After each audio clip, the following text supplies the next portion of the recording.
ഓം അമൃതേശ്വര്यै നമ. ആശ്രമത്തിലെ ആദ്യകാലം. ഒരു ദിവസം അമ്മ കുറച്ച് മക്കളുമൊത്ത് വർക്കയിലേക്ക് പോയി. ഏകദേശം 2 മണിക്കൂർ യാത്രയുണ്ടായിരുന്നു. അവിടെ ചെറിയൊരു ആശ്രമത്തിൽ ചെന്നു. അമ്മ വന്നതറിഞ്ഞ് 20 പേരോളം ദർശനത്തിനായി എത്തി. ഇത്രയും ജനം കൂടിയതിൽ അമ്മയുടെ കൂടെയുള്ള മക്കളിൽ ചിലർക്ക് അസ്വസ്ഥത തോന്നി. കാരണം അമ്മയെ അടുത്ത് കിട്ടുന്ന സമയം തങ്ങൾക്ക് നഷ്ടപ്പെട്ടുമല്ലോ എന്ന ചിന്ത. അമ്മയ്ക്കത് മനസ്സിലാകുകയും ചെയ്തു. തിരിച്ചുള്ള യാത്രയിൽ അമ്മ പറഞ്ഞു, ഒരു ദിവസം വരും, അന്ന് നിങ്ങൾക്ക് എന്നെ കാണണമെങ്കിൽ ബൈനോക്കുലർ വച്ച് നോക്കേണ്ടി വരും. നമഃശിവായ. അമ്മ തമാശ പറഞ്ഞതായി അന്നവർക്കത് തോന്നിയുള്ളൂ.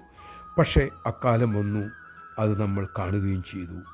ഇനിയുള്ള അവസരം അതുകൊണ്ട് തന്നെ പാഴാക്കാതിരിക്കാൻ നമുക്ക് ശ്രമിക്കാം.